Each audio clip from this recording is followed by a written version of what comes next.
ప్రతి ఆత్మ ఫలమేమనగా ప్రేమ, సంతోషం, సమాధానం, దీర్ఘశాంతం, దయాళత్వం, మంచితనం, విశ్వాసం, సాత్వికం, ఆశ, నిగ్రహము. ఇక్కడ దేవుని యొక్క వాక్యంలో చూస్తే ఆత్మ ఫలం, పరిశుద్ధాత్మ ద్వారా ఈ ఫలం మనకి ఇవ్వబడుతుందంట. ఎప్పుడైతే మన హృదయంలో దేవుడు ఉంటాడో మరి ప్రేమ ఉంటుంది.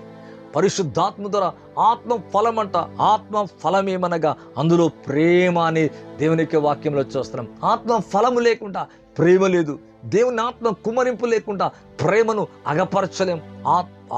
పరిశుద్ధాత్మ ద్వారా మరి ఇంకో విధంగా చెప్పాలంటే హృదయపూర్వకంగా ప్రేమతో ఇతరుల కొరకు మనం ప్రార్థన చేయలేం. ఈ రోజు నుంచి మీరందరూ కూడా ప్రేమ గల హృదయముతో, కనికరము గల హృదయముతో, అవును ప్రేమ గల హృదయముతో మీ కొరకే కాదండి, మీ కుటుంబం కొరకే కాదు, లేదా మీ సంఘం కొరకే కాదు, దేశము కొరకు మనం ప్రార్థించబోతున్నాం. సంఘాల కొరకు ప్రార్థించబోతున్నాం. రోగుల కొరకు, వ్యాధి గల వారి కొరకు, బాధలో ఉన్న వారి కొరకు, శ్రమలో ఉన్న వారి కొరకు, అప్పులో ఉన్న వారి కొరకు, ఈ విధంగా ఎవరైతే ఏ సమస్యను బట్టి అయితే బాధ పడుతున్నారో ప్రేమ మనల్ని ఏం చేస్తుంటే బలవంతము చేస్తుంది. విదౌట్ లవ్, విదౌట్ ప్రేమ లేకపోతే నువ్వు బలవంతం చేయబడవు. ఇతరుల కొరకు ఎంత బలవంతంగా ప్రార్థించేవు. అంటే ప్రసవం ప్రార్థించాలన్నప్పుడు చూడండి, మనం కొన్నిసార్లు మనం ఉన్నప్పుడు పరిశుద్ధాత్మదేవుడు మనల్ని ప్రేరేపిస్తాడు. ఫలానా కుటుంబం కొరకు ప్రార్థన చేయి, ఫలానా ఇంటికి వెళ్ళు, దేవుని యొక్క వాక్యాన్ని బోధించు. అవును వారు రోగులు ఉన్నారు, అయితే వారు బాగలేరు, వారి సమస్య ఇలాగానే పరిశుద్ధాత్మదేవుడు బలవంతము చేస్తాడు. దేవుని ఆత్మ దేని కొరకు బలవంతం చేస్తా తెలుసా? అవును దేశము కొరకు కన్నీరు కార్చేలాగా, రోగుల కొరకు, బాధలో ఉన్నవారి కొరకు. కాబట్టి మరి ప్రేమ చేత బలవంతము చేయబడుతున్నావా? అంటే నీ హృదయంలో ఈ ప్రేమ అనేది కుమ్మరించబడకుండా, దేవుని ప్రేమ లేకుండా నువ్వు బలవంతము చేయబడలేవు. అంటే బలవంతము చేయబడి ఇతరుల కొరకు అవును ప్రార్థించు వారిగా మనం ఉండలేమండి. మరి లైవ్ చూస్తున్న మీ అందరి జీవితంలో ఈ రోజు నుంచి దేవుని ప్రేమ నేను బలవంతము చేయనుగాక.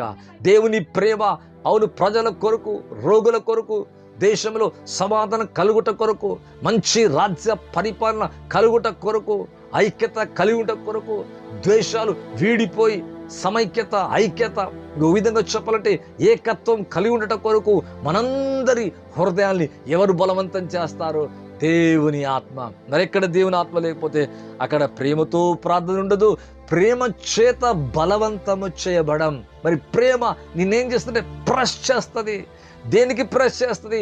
అవును వారి కొరకు మొట్టమొదటిగా ప్రార్థించేలాగా,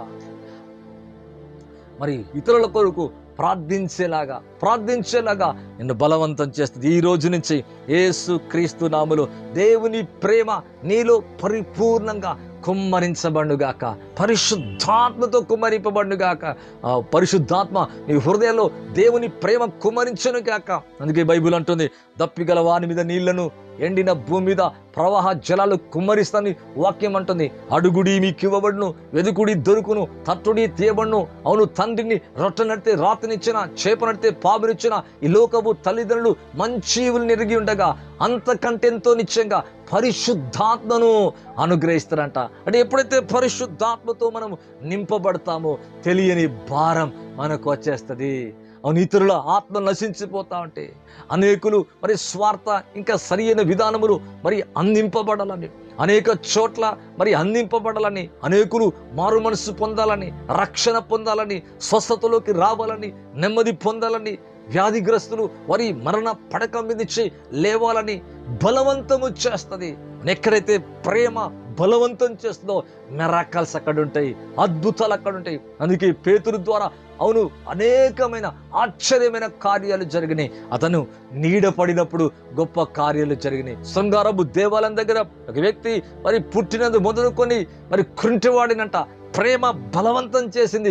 నజరేయుడగు యేసు క్రీస్తు నామములో లేచి నడవని చెప్పగానే గంతులు వేసి నడిచినట్టుగా చూస్తాం. ఈ రోజు నుంచి దేవుని ప్రేమ నేను బలవంతం చేస్తే రోగులు బాగవుతారు, గుడ్డివారు చూడగలరు, మూగవారు మాట్లాడగలరు. నీ నీడ పడితే అద్భుతాలు జరుగుతాయి. నీ చేతులు పెట్టగానే, నీ వాడ నిలబడగానే, నువ్వు మాట్లాడిన తోడనే గ్రేట్ అండ్ మైటీ థింగ్స్ జరుగుతాయి. అవును మరి ఒక విధంగా చెప్పాలంటే పేతురు సామాన్యుడే, మరి చదువురాని వాడే, జాలరే, ఒక విధంగా చెప్పాలంటే విద్య లేని పామరుడు అయినప్పటికీ కూడా దేవుని ఆత్మ నింపబడగా, దేవుని ప్రేమ అతని హృదయంలో కుమ్మరించబడగా, మరొక దినం నడుస్తున్నప్పుడు అతని నీడ కొరకు ప్రజలు పరిగెత్తుతున్నట్టుగా దేవుని యొక్క వాక్యంలో చూస్తున్నాం. ప్రేమ బలవంతము చేస్తుంది.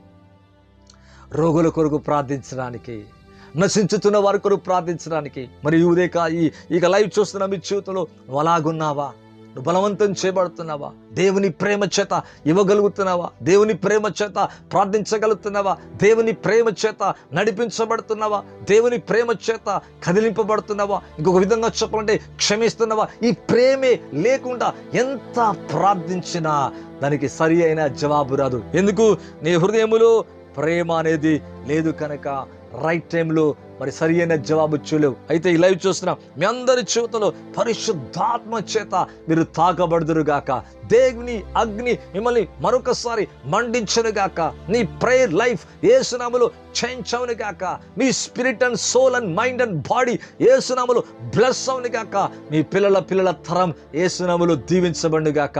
మీ శరీరములో ఉన్న వ్యాధి స్వస్థపడునుగాక. మరి ఆర్థిక సమస్యలు మరి తీర్చబడునుగాక. అప్పులు క్రీస్తు యేసునామములో తొలగిపోనుగాక. అనేక బలమైన కార్యములు జరుగునుగాక.